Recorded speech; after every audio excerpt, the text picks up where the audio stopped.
আজকে সেই 22শে জানুয়ারি 2024 আজকে সেই অযোধ্যায় ঐতিহাসিক আজকে রামলালার মন্দিরের প্রতিস্থাপন করা হলো এবং সেখানে সংহতি যাত্রার মাধ্যমে আজকে একটা ভোট ব্যাংকে একত্রিত করার একটা প্রচেষ্টা করলো তৃণমূল সরকার। এবং সেই প্রচেষ্টায় তিনি কি করলেন, সংখ্যালঘু সম্প্রদায়ের মানুষকে একটা সুশ্রী দেওয়ার চেষ্টা করলেন। কেন বলছি এই কথা আপনাদের একটা আমি ভিডিও দেখাতে চাই। আজকে মাননীয় মুখ্যমন্ত্রী মমতা বন্দ্যোপাধ্যায় আজকে পাকসার কাছে র্যালির পরে তিনি যে আজকে বক্তৃতা রাখলেন, সেই বক্তৃতা থেকে তিনি একটা সম্প্রদায়ের মানুষকে বোঝাতে চাইলেন যে এখানে একটা ধর্ম ভেদাভেদ তৈরি হচ্ছে। কি বললেন একটু আপনাদের শোনাবো, শুনুন। ये लड़ाई में हम लड़ाई करेंगे, हम लड़ेंगे नहीं।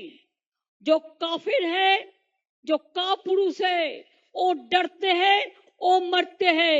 जो लड़ते हैं वो जिंदा रहते हैं, वो बचते हैं, वो काम करते हैं। ये लड़ाई में हम लड़ाई करेंगे, हम लड़ेंगे नहीं। जो काफिर है, जो कापुरुष है, वो डरते हैं, वो मरते हैं। जो लड़ते हैं वो जिंदा रहते हैं, वो बचते हैं, वो काम करते हैं। দেখলেন তো ভিডিওটায় পরিষ্কার মমতা বন্দ্যোপাধ্যায় বলছেন, হিন্দিতে বলছেন, হিন্দিটা পরিষ্কার নয়, তবুও হিন্দিতে তিনি যেটা বোঝানোর চেষ্টা করছেন আমরা যেটা বুঝতে পারছি সেটা তিনি বলছেন, जो लड़ते हैं, जो लड़ाई करते हैं, वो जीते हैं। আমার প্রশ্ন এখানে লড়াইয়ের প্রশ্ন কোথা থেকে আসছে? কারণ আজকে তো একটা ঐতিহাসিক দিন, আজকে 500 বছরের একটি সমস্যা, যেটা একটি বিবাদিত জমি ছিল অযোধ্যায়, তাকে কেন্দ্র করে আজকে সেই সমস্যার সমাধান হয়ে সেখানে রামলালার মূর্তি প্রতিস্থাপন হচ্ছে। সেই জায়গায় দাঁড়িয়ে থেকে মমতা বন্দ্যোপাধ্যায় হট করে লড়াইয়ের কথা কেন বললেন ভাবতে হবে। কারণ সামনে 2024 ইলেকশন, এবং সেই ইলেকশনে যেটা আমি বললাম যে পাখির চোখ করে সংখ্যালঘুর ভোটকে একত্রিত করতে মমতা বন্দ্যোপাধ্যায় একটা বড় প্রচেষ্টা ছিল আজকের এই সংহতি যাত্রা। এই সংহতি যাত্রার মাধ্যমে তিনি কিছু সম্প্রদায়ের মানুষকে বোঝানোর চেষ্টা করছেন এটা একটা লড়াই।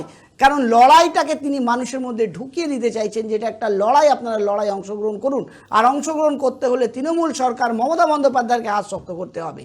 এটাই হচ্ছে আজকে রাজ্য সরকারের এবং এই রাজ্যের ক্ষমতাশালী তৃণমূল সরকারের একটা প্রচেষ্টা, এবং সেই নিয়েই আজকে আমরা আপনাদের কাছে প্রতিবেদন তৈরি করছি এবং আপনাদেরকে দেখাচ্ছি যে লড়াইয়ের কথাটা মমতা বন্দ্যোপাধ্যায় কেন উল্লেখ করলেন। কারণ এখানে তিনি কোথাও না কোথাও একটি উস্কানি, একটু সুশ্রুরানি দেওয়ার চেষ্টা করলেন ধর্ম বিভাজন করার। এই নিয়ে দেশের প্রধানমন্ত্রী নরেন্দ্র মোদী কি বলেছেন আমি সেই ফুটেজটাও আপনাদের দেখাবো, দেখুন।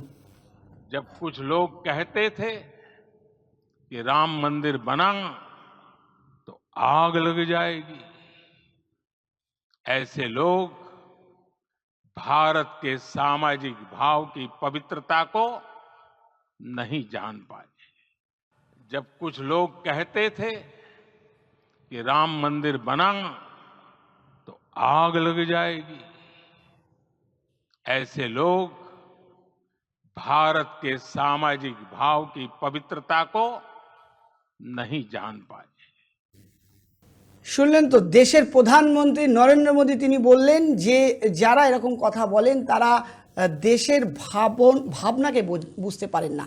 এবং আজকে ঠিক একটি ঘটনা ঘটে গেল, যেটা মুখ্যমন্ত্রী মমতা বন্দ্যোপাধ্যায় সংহতি যাত্রা করছিলেন, সেই সংহতি যাত্রা করে যে উস্কানি দেওয়ার চেষ্টা করলেন, তার ফলে নন্দীগ্রামে আমরা দেখলাম যে একটি ঘটনা ঘটলো।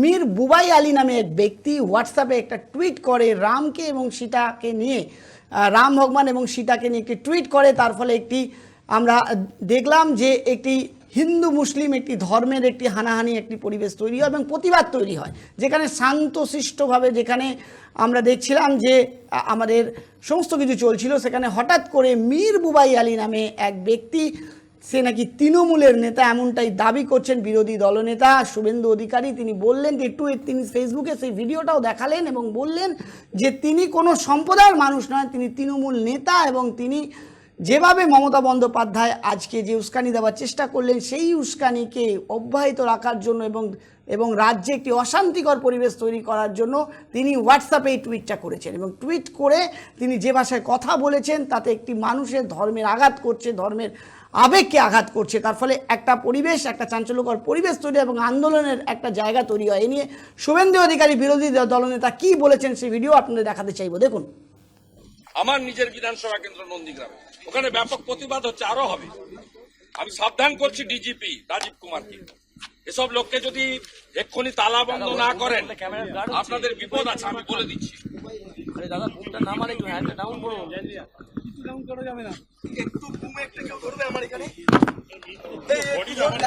দেখুন মীর বুবাই আলী,